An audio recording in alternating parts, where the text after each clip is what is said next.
¿Qué tal, señores? Bienvenidos una semana más a Espacio Abierto. Hoy nos vestimos de gala y pisamos la alfombra más cinematográfica de la temporada porque celebramos las 70 ediciones de Seminci.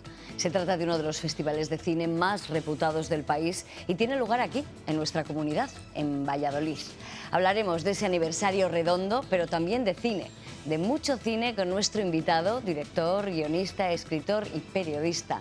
Su apellido ya dice mucho de lo que significa para el cine de nuestro país, pero antes de desvelarlo, nos ponemos en contexto con el informe de Leticia Sánchez.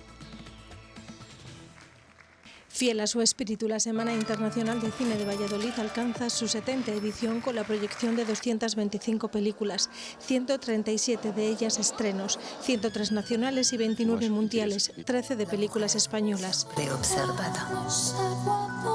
Exponente y escaparate del cine social, el festival reafirma su compromiso con las historias que interpelan la conciencia del espectador. Deberías volver a Londres. Es el lugar de tu cabeza. Es más real para ti que cualquier otro. Con espacio para el cine de autor. Siempre me han gustado los personajes revolucionarios y Eleonora Duse era muy revolucionaria. El arte tiene que servir para eso, ¿sabes? Para contar todas esas historias sociales que lleguen al alma de la gente. Para el cine que viene, dando cabida a futuros talentos en la sección Punto de Encuentro. Cómo proyectamos a nuestros difuntos sobre lugares, objetos y sobre personas. Y el panorama documental contemporáneo. Muchas veces los tenemos instalados y ni siquiera sabemos qué son prejuicios ni de dónde vienen. Lo que no se puede es esclavizar a un pueblo porque a los mandatarios o a la gente que va por encima no les guste. Con propuestas para niños con su sección Mini Minci.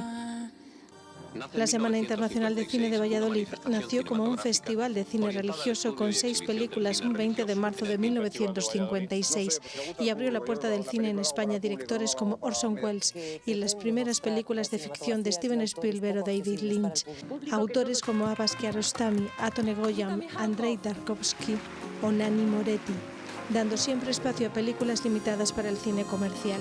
En su trayectoria ha proyectado más de 7.000 películas, cortometrajes, documentales y ha concedido más de 160 premios honoríficos.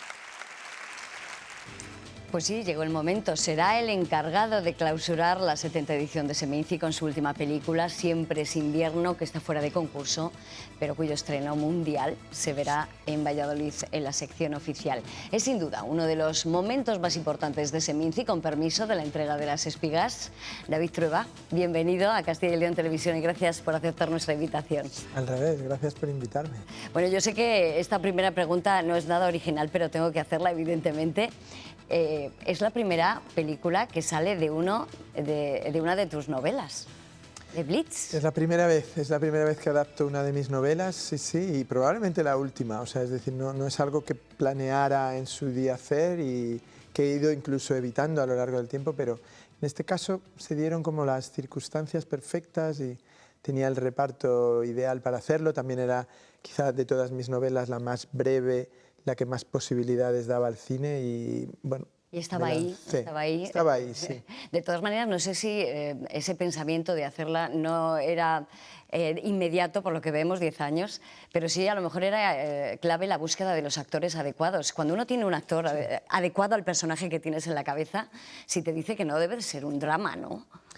Sí, a veces a todos nos ha pasado siempre le intento quitar hierro porque siempre digo, hay muchos actores, muchas actrices, no tienes por qué... Pero es verdad que cuando has pensado en alguien estás muy cerca. Pero te diré que quizá incluso más importante de quién es el hecho, en el momento en el que se encarna ese personaje que tú has escrito en papel y en unos diálogos y comienza un actor a decir, a hacer y a ser, a transformarse, ¿verdad? Es un momento muy especial. Quizá te diría que para mí la única motivación para salir de la novela, para salir de escribir novelas, para salir de mi estudio, de mi casa, a hacer una película es precisamente ese encuentro con un actor que va a interpretar el personaje que tú un día inventaste, ¿no? Porque cuando llega ese resultado, que afortunadamente vamos a ver primero en Castilla y León, ya el día 7 se verá en todo el mundo, cuando llega ese momento del estreno uno piensa, echa la mirada atrás y dice, bueno, ¿Cuántos factores, cuántos elementos, cuántas cosas tienen que pasar para que este resultado esté aquí, ¿no? ¿Los actores es verdad que son la base fundamental o entran en conflicto otros muchos intereses que también son absolutamente prioritarios?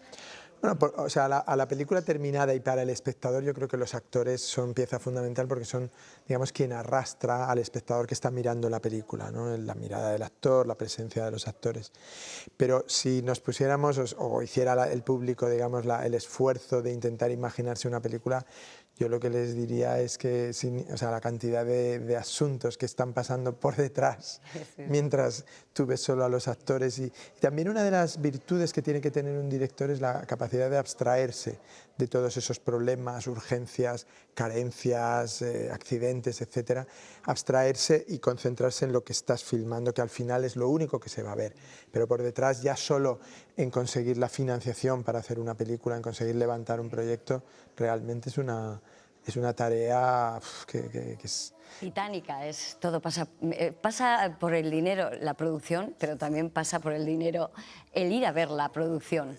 Que Sí. yo no sé si, bueno, esto me estoy yendo un poco por las ramas ahora mismo, pero no sé si considera que ir al cine es un poco caro.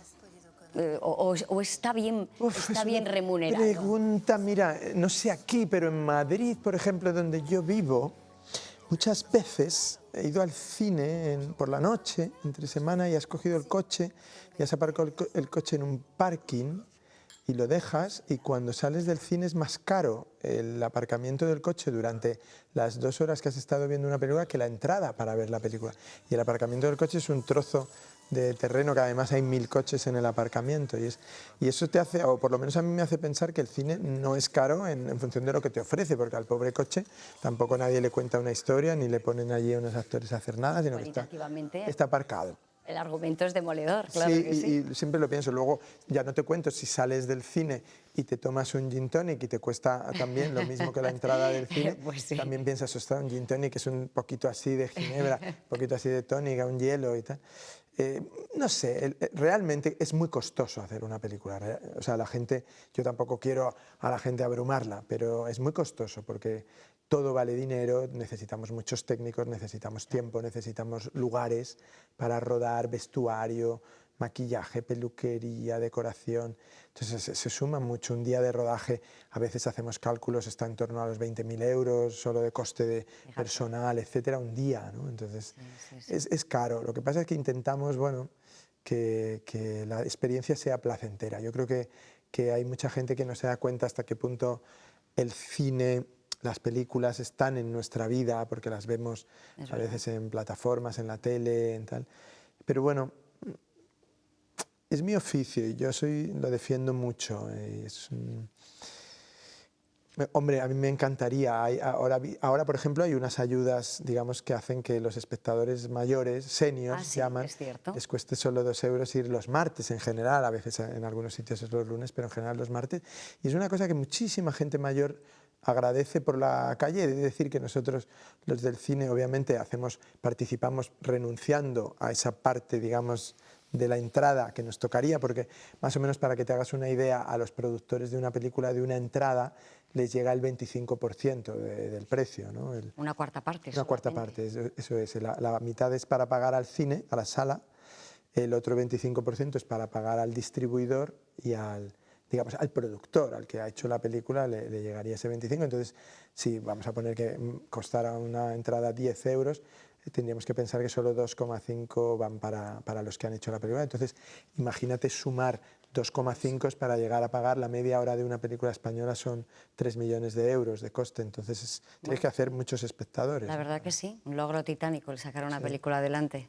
Y cuando uno ya lleva 30 años, casi, falta un año, el año que viene cumple los 30 años de ese primer estreno, cuando uno ya lleva una experiencia en sus espaldas, ¿qué siente cuando está a horas de estrenar su última película? Ups, muy buena pregunta. O sea, siento un poco la misma inquietud que sientes en la primera, ¿no? O sea, yo creo que nunca te quitas. Es un oficio que te sometes mucho al escrutinio público. Hay mucha gente que yo les digo, a nadie te gustaría que entraran en tu empresa o en tu trabajo y vinieran a juzgarte, ¿no? O abrieras el periódico y te estén juzgando ahí. El oficinista José Ramón Pérez ayer no hizo bien su tarea y tal. En cambio nosotros nos exponemos y además lo hacemos con gusto porque hacemos, yo creo, la mayoría hacemos el trabajo para la gente y porque queremos acompañar a la gente y comunicar con la gente. Pero los nervios sí los pasas y, por ejemplo, mañana, que es la clausura del festival y que se pone la película, yo voy aterrado, con miedo. Te gusta, claro, te gusta que les guste y que la disfruten, también te gusta hacer lo que tú quieres contar, ¿no? Pero sí, vas siempre con el mismo miedo, con el corazón un poco encogido, sí. Claro, y supongo que cuando ya pone el fin, esperas los aplausos, a ver cuánto duran, cómo se levanta la gente de las butacas, porque es verdad que aquí en Castilla y León somos muy de cine y entonces somos tan apasionados como también críticos. Entonces ese momento de los aplausos tiene que ser un poco sobrecogedor, ¿no? Sí, totalmente. Porque además a veces haces películas que tienen un final a lo mejor más, como diría yo, eufórico, epifánico y tal, y entonces es más fácil que el público aplauda. Pero a veces haces películas que tienen un final que dejas como pensando a la gente, ¿no? Y les dejas que se vayan a su casa entonces tampoco tienes también que saber lo que has hecho, ¿no? Yo creo que una de las cosas más importantes en el cine es saber lo que estás haciendo. Al final nosotros medimos el éxito en función de lo que buscabas y lo que has conseguido, no de otros factores que a veces tal, pero obviamente sí, el aplauso o el disfrute de la gente, que la gente te felicite. Hoy ya se ha puesto por la mañana la película en un pase, digamos, para gente acreditada y tal, y es muy agradable ir por Valladolid y que la gente te diga, David, me ha encantado la película, gracias, tal, no sé. Y quizás cuando uno está en esa fase de reconocimiento de su último trabajo, siempre es invierno. Lo comentaba hace un momento, es decir, no solamente te gusta que te aplaudan, sino que también entiendan el mensaje que quieres trasladar, y creo que en esta película hay un claro mensaje. Y además es que es interesante conocer esa perspectiva desde el lado del masculino, que es el suyo, ¿no? El edadismo. Bueno, el edadismo, sí. Incluso yo diría la especie de tiranía que han soportado y soportan las mujeres en sus vidas, un poco a partir de una cierta edad, o de lo que llamaríamos la madurez. Parece como si una mujer tuviera como que avergonzarse de hacerse mayor o de pasar los 40 años, ¿no? Mientras que es muy habitual ver hombres muy admirados, muy deseados, muy considerados bellísimos a partir de los 60, ¿no? Y qué bien le sientan las canas y qué bien le sienta la edad.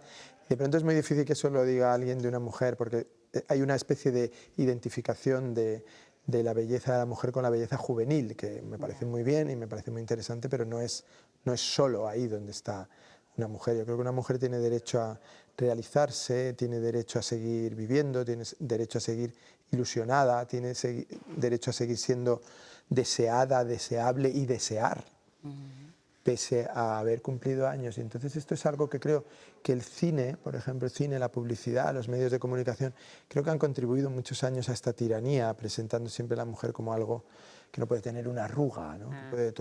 Toda la cosmética femenina se basa en no envejecer, Envejecer es una ley de vida, entonces tenemos que aceptarnos, ¿no? Y a la mujer hay que aceptarla también en esos momentos. Y por eso creo que también el cine podemos contribuir un poco, la novela también, pero el cine, que es más gráfico y que es más fuerte y que pones ahí a una mujer de una edad que hace unas arriesgó cosas. mucho, porque hay una escena en la que precisamente Isabel se le ve absolutamente desnuda. Eso arriesgado, seguro que genera controversia, pero esa es la realidad de las cincuentonas, ¿verdad? Pero por supuesto, que parece despectivo, claro. Pero a mí me encanta. Sí, no solo eso, sino que hay incluso un juego también con la vergüenza, ¿no? Y con cómo te avergüenza eso, y falta de naturalidad, ¿no? Que tenemos con eso. Y es sencillamente porque no lo hemos visto, no lo vemos nunca.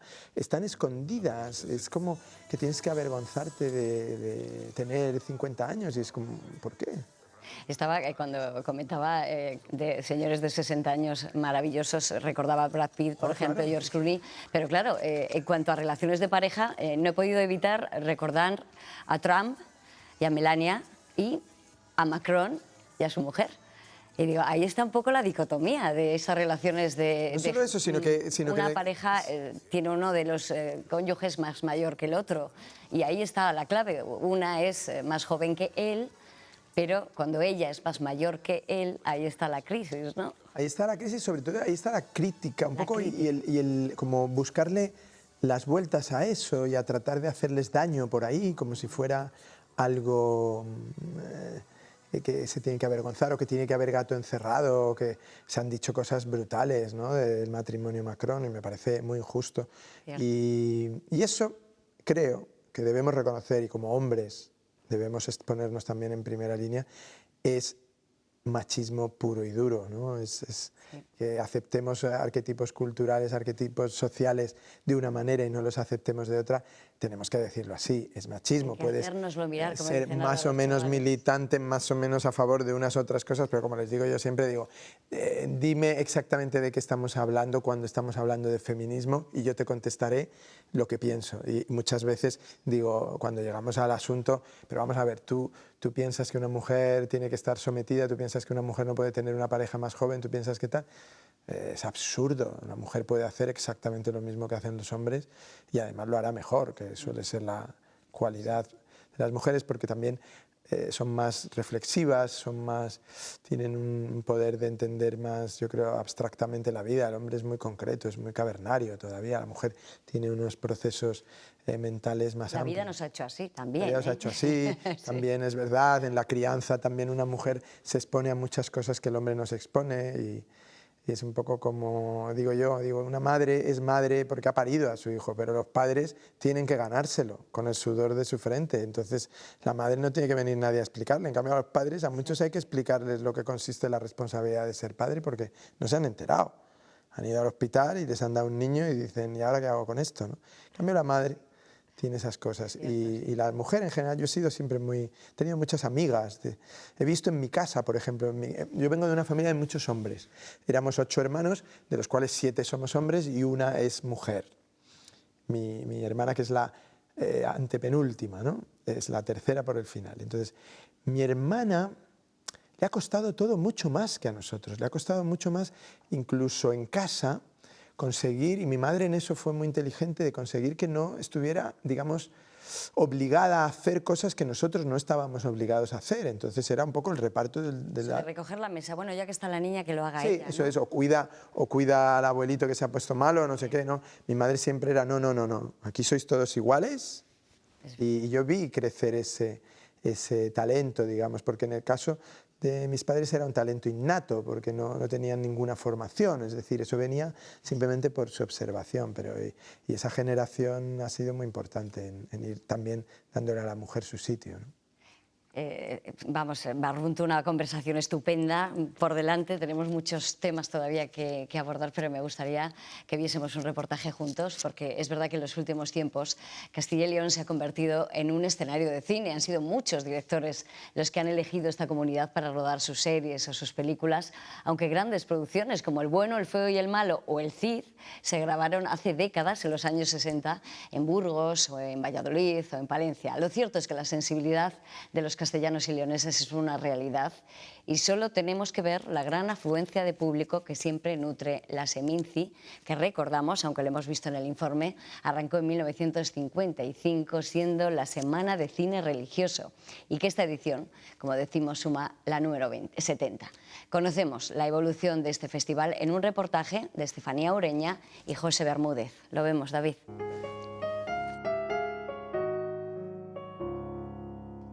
I met a man in Chicago. We were waiting for a train. He asked where I was going. I explained. Hay una idea muy clara de qué es lo que tiene que ser la Seminci, que es un festival, quiero pensar que con una línea de programación muy definida, y sobre todo yo creo que la clave del éxito de estas últimas ediciones ha sido ser coherentes y ser respetuosos tanto con las raíces como ese cierto espíritu humanista, ¿no?, que ha trascendido a lo largo de estas 7 décadas. Alcanzar la 70ª edición ha sido, y no me canso de repetirlo, pues gracias a esos espectadores que la han hecho fuerte y que han sido fieles a la Semana Internacional de Cine de Valladolid, a sus autores, un público exigente, hay que reconocerlo, pero que luego también cuando ve que las cosas están bien hechas, pues sí que lo agradece. Unless we're already there. Este año sobre todo, pues se han visto a las salas y las calles de Valladolid pues llenos de gente joven que están estudiando cine o que están en la universidad, pero que también el cine es una disciplina que les interesa. La clave está también en que vengan y sean atendidos y organizar actividad.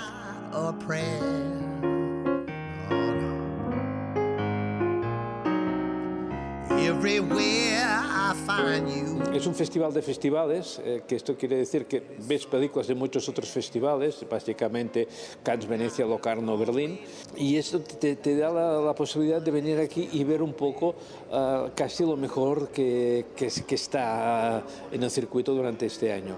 Y entonces yo creo que sí, que la programación es excelente, que se han ido abriendo caminos un poco de cómo ir actualizándolo y de conseguir títulos que sean verdaderamente claves.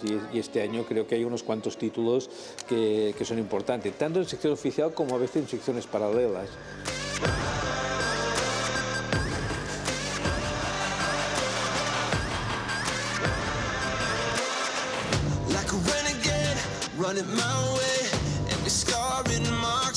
La Seminci tiene tiempo de historia, que desde luego es un lugar fantástico para ponerse al día respecto a este tipo de estas nuevas películas que aparecen, documentales. Y después también está esta otra sección, Memoria y Utopía, que permite también recuperar, ¿no?, algunas de esas películas fantásticas y que en ocasiones han quedado un poco desplazadas por otras, ¿no?, pero que merecen mucho la pena volver a revisitarlas o a visitarlas de manera inédita también.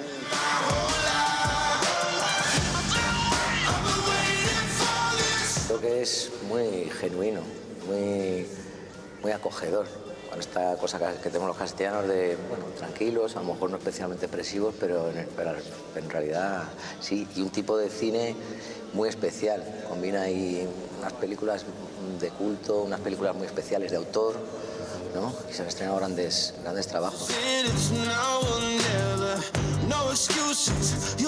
La sección más arriesgada es la sección Alquimias y luego ya la sección oficial, Punto de Encuentro. De Punto de Encuentro estamos muy contentos del nivel que ha adquirido esa sección. Estuvimos a punto de cambiarle el nombre porque necesitaba que fuera, pues que tuviera un poquito más de músculo, ¿no? Y de que de las 23 películas de Punto de Encuentro, más de la mitad vayan a tener distribución en España y que lleguen a las salas comerciales.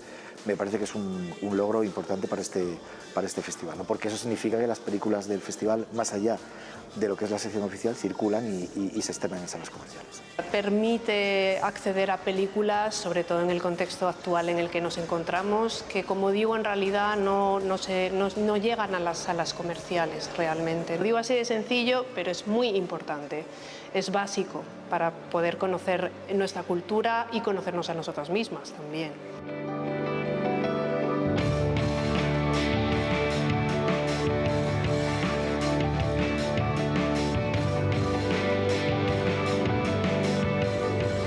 Yo creo que el cine español está en un proceso de cambio.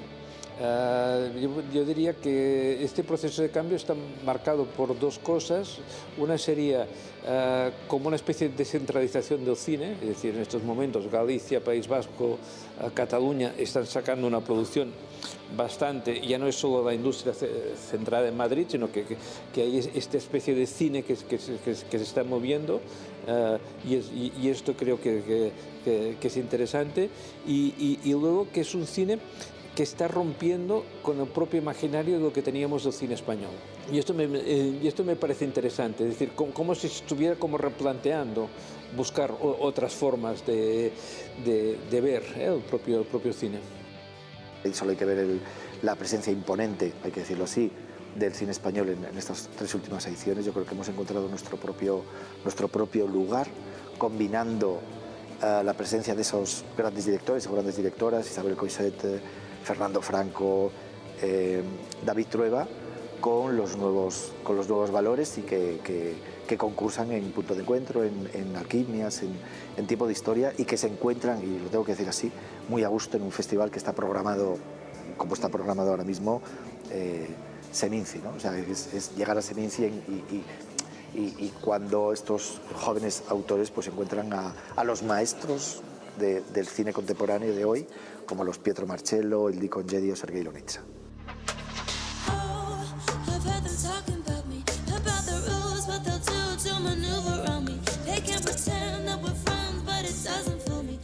Me gusta mucho, desde luego, esta predilección, ¿no?, por este cine de lo real. Pediría más secciones dedicadas a recuperar esas películas y esos nombres que han quedado desplazadas y desplazados. Estamos apostando por lo diverso, por la integración de aquello que ha quedado marginalizado injustamente.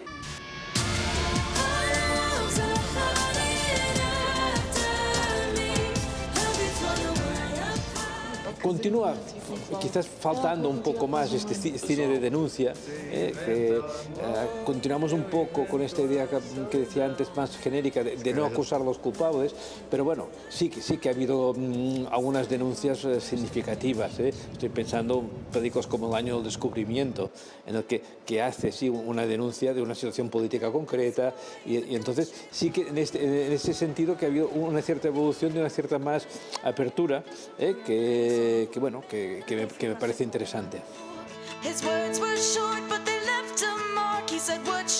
Hay una relación muy buena pues, con la plataforma de referencia de lo que es el cine de calidad y el cine de autor, que es Filmin.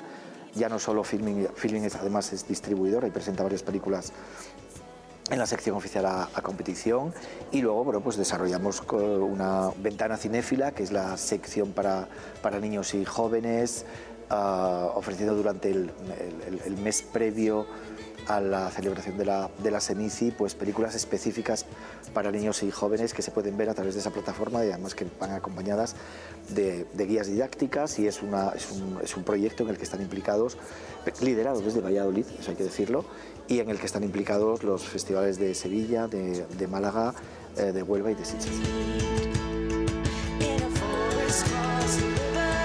Es evidente que las plataformas juegan un papel, las plataformas te ayudan. Es decir, Netflix ha hecho que se puedan producir como películas que caen muchas veces en el exceso, porque no hay un control de producción.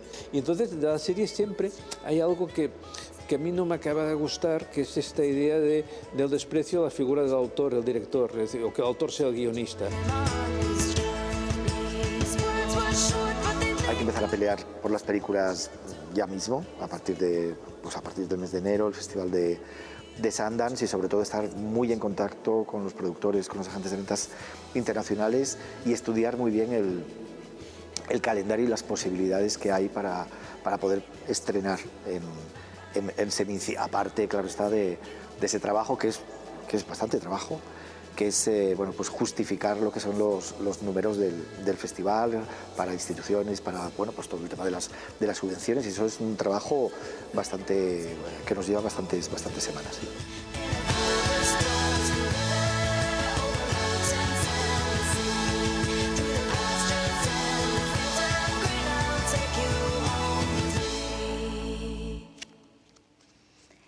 Bueno, este reportaje nos deja muchas interrogantes. Quizás la primera que se me ocurre, David, es ¿ha conseguido el cine español ocupar el sitio que merece? Porque siempre parece que es verdad que ha estado ahí cuestionado. Sí, yo creo que está en un buen momento. Es un buen momento, es una importante renovación, ha habido muchísima incorporación. Es un oficio que todos los años trae cosas nuevas y aprieta mucho a los que están, porque aparece cada año 3 o 4 directores importantes nuevos, 3 o 4 actores nuevos, y como digo yo, meten presión a los que están, ¿no? Es como un equipo de fútbol que constantemente aparecen nuevos cracks, ¿no? Y yo creo que ahora está en un buen momento. Es un cine, o sea, tenemos que entender que el cine español es un cine de un país de 40 millones de habitantes, 45. Estados Unidos es un país de 4 o 5 veces más que todo eso, entonces tienen una potencia muy fuerte. Hay que pensar que son una potencia mundial y que hay muchos territorios muy difíciles, ¿no? Pero el cine español, hay gente a la que quizá no le gusta por el hecho de que es demasiado cercano a lo que tiene a diario, ¿no? Y yo lo entiendo.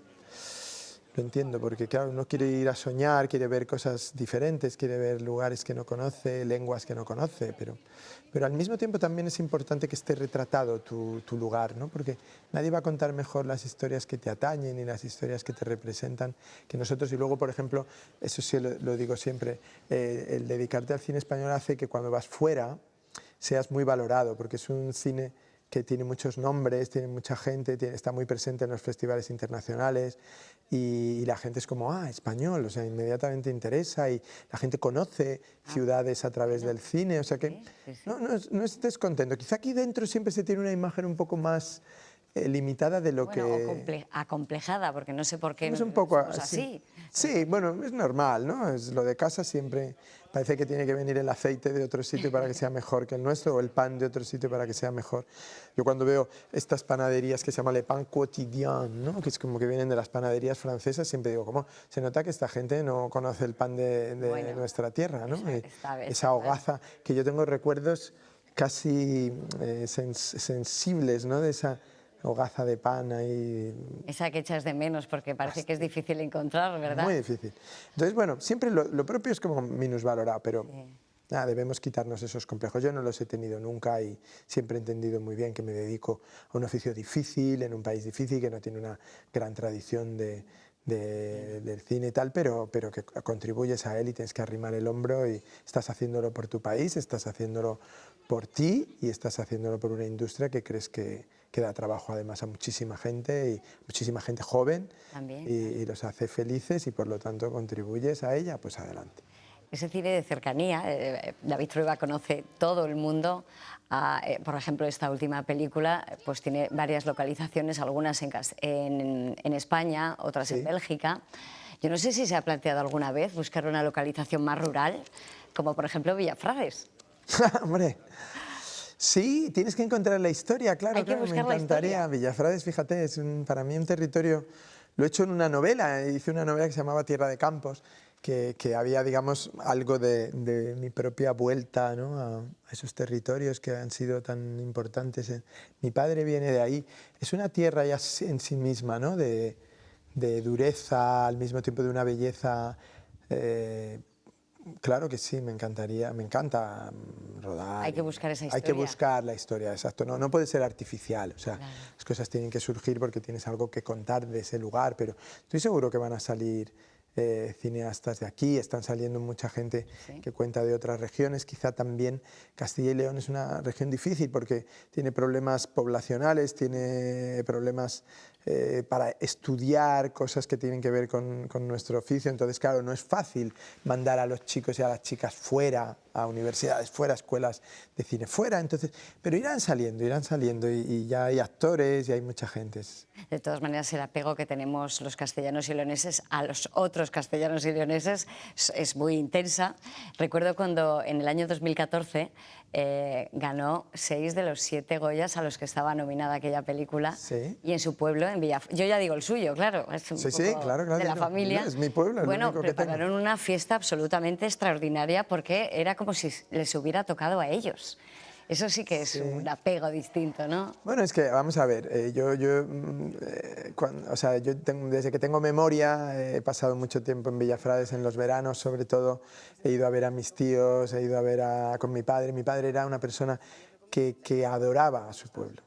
Adoraba a su pueblo. El otro día, mira, te voy a contar una anécdota. El alcalde de Valladolid, hicimos una presentación del festival de Madrid y vino el alcalde de Valladolid y en un momento dado yo dije, a mucha gente le sorprende porque yo nunca he venido aquí a buscar que me reconozcan algo o que me digan, pues eres de aquí, te tenemos que ayudar. No, pero siempre lo he dicho con mucho orgullo. Yo vengo de un pueblo que se llama Villafrares, mi padre era de allí, mis padres tienen mucho mérito.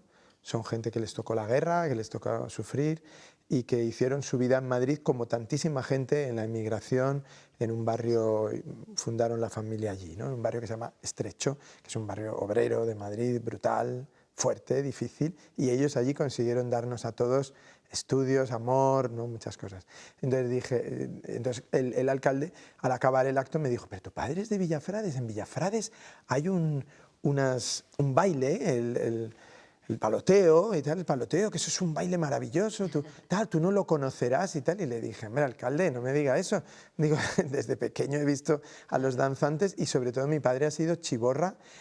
Creo que ha sido la persona que más años ha sido chiborra, porque cuando no encontraban chiborra, ahora las tradiciones... ¿Es pregonero o qué es el chiborra sí, un poco como el mayordomo, el jefe un poco de la fiesta, y entonces dirige, digamos, el pregón y es como que el que guía a los danzantes y hace el discurso a la Virgen, a la patrona y tal, y no sé qué.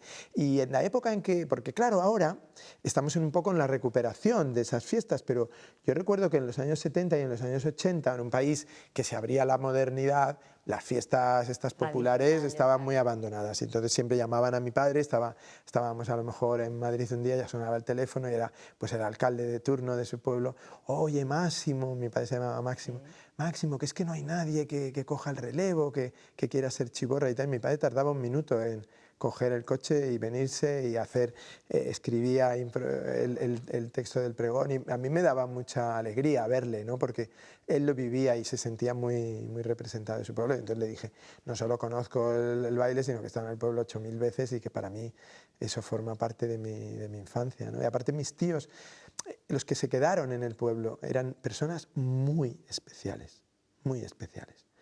Yo he aprendido mucho de ellos charlando con ellos y con mis tías y mis tíos, y gente que no habían tenido a lo mejor lo que llamamos una cultura, pero que eran de muy inteligentes. Sí, yo recuerdo grandes conversaciones con mi tío Desiderio, mi tío Simeón, gente...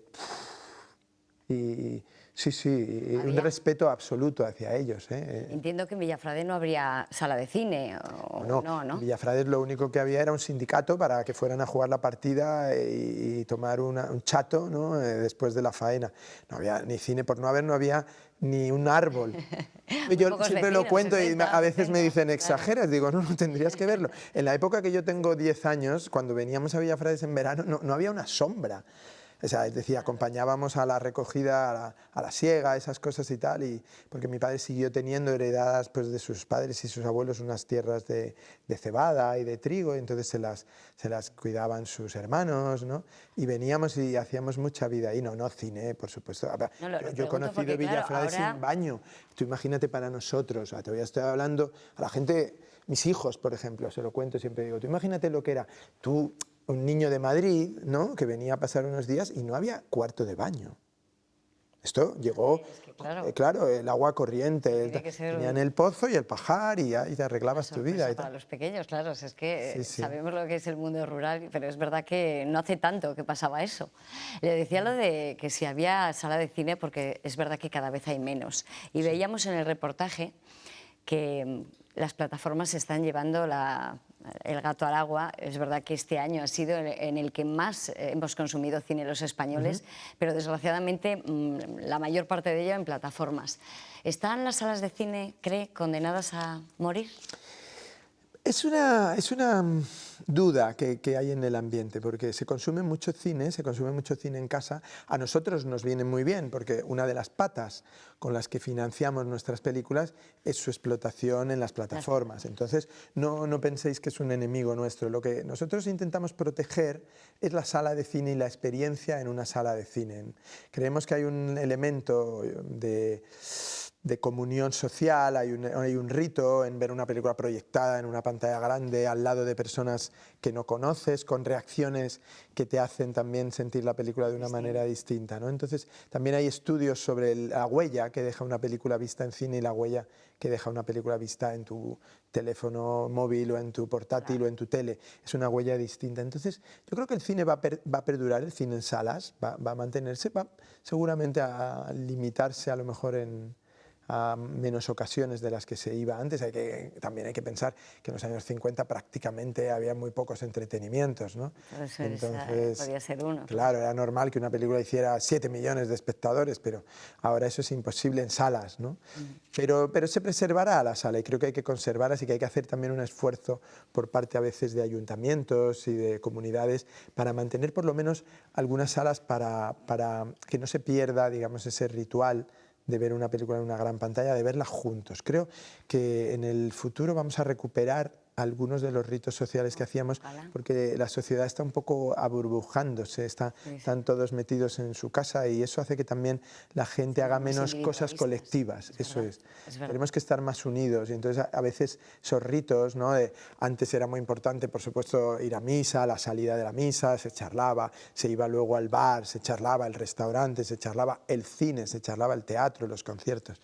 Todo eso yo creo que tiene que estar porque tenemos que seguir sabiendo que estamos juntos, que aquí no estamos por separado, vamos a conseguir pocas cosas, ¿no? Supongo que el hecho en sí de que queden pocas salas de cine obliga a los que eligen qué proyectar ser un poco adeptos a ese circuito más comercial. Por eso yo no sé si solo nos quedan festivales de cine, como la Seminci, para ver ese trocine, ese que llaman alternativo. La verdad es que es otra de las preguntas que tenía pensadas, porque ¿por qué ponemos la etiqueta a cada cine? Cine de autor, cine alternativo, cine de denuncia e incluso cine kinky, que escuché yo esta semana, que no lo conocía. Sí, claro, el cine kinky de los años 70, por supuesto. ¿Es la única manera de ver ese otro cine? ¿Los festivales? En muchas ocasiones sí. En un lugar como Valladolid o en Castilla y León, realmente si no existiera un festival tan potente como la Seminci, esos espectadores muy interesados y cinéfilos tendrían muy pocas posibilidades de ver ciertas películas en una pantalla, ¿no? Entonces el festival les aproxima a esas películas. Son películas que no apelan al gran público, que hay que pensar que muchísima gente que va al cine un poco como relajo de toda la semana, ¿no? O para llevar a los hijos, o para acompañar a su madre o a su pareja. O tal. No le puedes pedir tampoco que haga una selección de la película en función de factores elevadísimos culturalmente. Entonces tiene que haber cine para todos, tiene que haber cine de todos. Pero eso de poner etiquetas como que... Sí, yo soy poco de etiquetas, pero si se ponen, bueno, pues a veces ayudan a orientarse al espectador, ¿no? Esa es la decir, manera. hay gente que tiene miedo a meterse en una sala y de pronto ver una cosa que sea un poco rara o especial. Entonces, cuando la gente le dice, no, es cine alternativo, pues ya sabe que si va a no le encontrarse apetece, algo diferente. Eso es, que si no le apetece, no vaya. Es lo mismo que a otro a lo mejor no le apetece ir a ver cine familiar, ¿no? Es como cine... Bueno, pues vamos a retomar la conversación en unos instantes, nos vamos a publicidad, pero ya les digo, en unos minutos volvemos con David Trueba y unas preguntas que le han formulado unos estudiantes de cine. Muy bien. Volvemos enseguida en Espacio Abierto.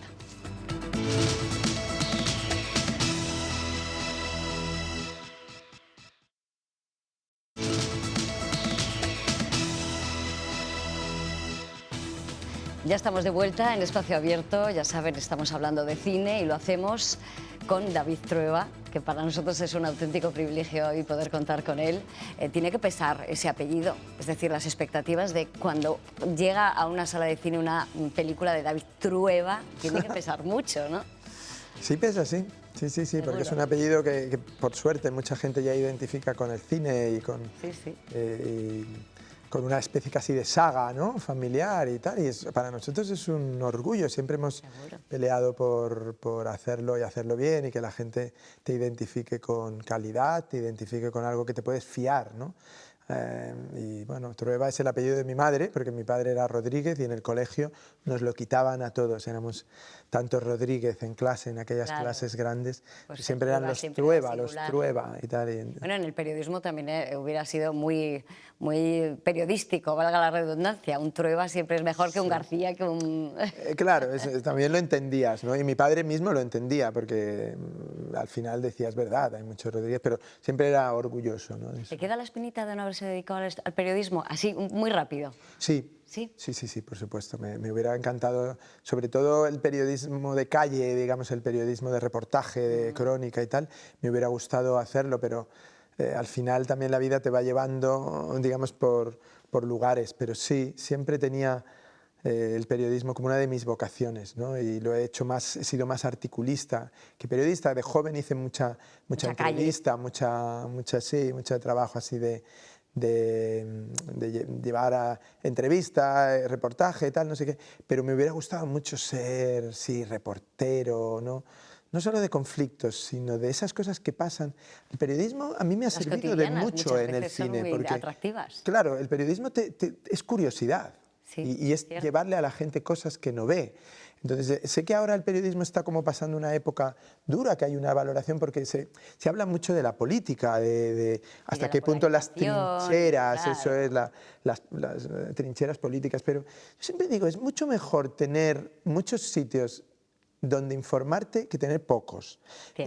No pasa nada porque estén dándote una información desde una mirada y desde otra, porque si tú eres inteligente, y lo hacemos para la gente, la persona inteligente lo que va a hacer es intentar informarse por varios sitios. Eso solo en lo que sería información política, pero es que luego el periodismo te trae muchísimas historias y en ocasiones recurre la gente al periodismo, porque ahora mismo en Madrid había una señora de 87 años a la que iban a echar de su casa y tal, y realmente todo eso se ha paralizado gracias a una cosa tan sencilla como que un periodista vaya a su casa y le permita contar su historia. Y eso se ha paralizado. Entonces, yo cuando hablan mal del periodismo siempre digo, menos para esa señora de 87 años que le acaban de salvar la vida, ¿no? Entonces el periodismo hace muchas veces eso, en gente del campo, gente de la ganadería, gente del tal, que gracias a los medios ha encontrado un eco para poder contar lo que les falta, lo que necesitan, incluso cambiar leyes, cambiar normas para ayudarles. Entonces, David, ese total me lo voy a guardar y se lo voy a poner a mis periodistas para que se reencuentren con la profesión cuando sientan esos momentos de flaqueza. No, y que se sientan útiles. Yo sé de muchos periodistas, pero muchos han estudiado también a la vez que yo. Y tal, que a veces se sienten un poco inútiles en la vorágine. Yo digo, sois muy útiles. Me dice, claro, yo había aventurado que había estudiantes, alumnos de imagen y sonido de la Escuela Ceimar, David, que querían formularte unas preguntas y claro, que yo los estoy comiendo el terreno, así que vamos a escucharles. Venga, vamos a ello. Vamos a ello. ¿Qué es lo que te motiva a la hora de realizar nuevos proyectos a muy largo plazo o corto, dependiendo de los largometrajes que tengas pensados? Si uno puede pensar a largo, a medio, a plazo, cuando está pensando en una producción. En el cine, sí, en el cine solo piensas en la que estás haciendo, o la que quieres hacer y conseguirla. Pero lo que te motiva es como el entusiasmo de la primera vez y tiene que ver con lo que hablábamos, contar algo, transmitir algo, contar esos personajes, esa historia que tienes en la cabeza que crees que puede ser interesante para los espectadores. Pues venga, vamos con la segunda. ¿Qué es lo que consideras esencial para ser director de cine actualmente? Es que claro, ellos quieren serlo. Quieren serlo, claro, claro. ¿No? Hay muchísima gente joven que quiere dedicarse a esto, ¿no? Entonces es importante fortalecer la industria. Eso de formar o tener o no tener, ¿cómo va esto? ¿Se puede uno formar o si lo tienes, lo tienes y si no, es imposible? No, se puede formar, se puede aprender. Es verdad que yo, por ejemplo, cuando me hacen esa pregunta, cuando voy a veces a escuelas, siempre le digo, lo más importante es la curiosidad.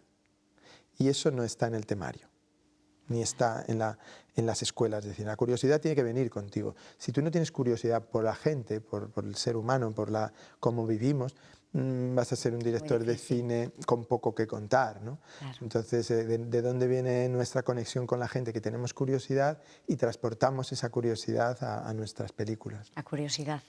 Vamos con la última de las preguntas de los alumnos de audiovisuales. ¿Hay algún tema con el que alguna vez te hayas quedado con ganas de experimentar a nivel narrativo? Eso es difícil porque uno se queda con tantas cosas. Antes decías el periodismo, si se ha quedado en lo que me hubiera gustado hacer más, ¿no? Y sí, contar, sí, siempre hay películas que... O sea, hay retos que tienes por delante. Yo todavía no doy por desechadas algunas ideas que tengo, pero las tienes ahí en el cajón. Claro que me gustaría hablar sobre la gente que se dedica al deporte profesional, me gustaría hablar sobre el robo de la infancia, digamos, de muchas personas que digamos, no tienen derecho a tener infancia. Me gustaría hablar sobre muchas cosas. Tienes que encontrar la metáfora para contar una historia que cuente eso, pero ahí andaremos. Pues se nos ha acabado el tiempo, David. Y fíjate que yo quería hablar, y voy a hacer la última pincelada también de ese último libro, Mi 69, porque es una cifra mágica para muchas cosas. Gracias por estar con nosotros, David. La verdad es que te deseo todos los éxitos. Ese día 7 lo tenemos enmarcado y seguramente que lo va a ser en todo el mundo, ese último film de David Trueba. Gracias y ha sido un gusto estar aquí con vosotros. Gracias. Y como siempre a ustedes, emplazarles a un nuevo espacio abierto será en cuestión de 7 días, el próximo viernes. Les espero. Hasta luego.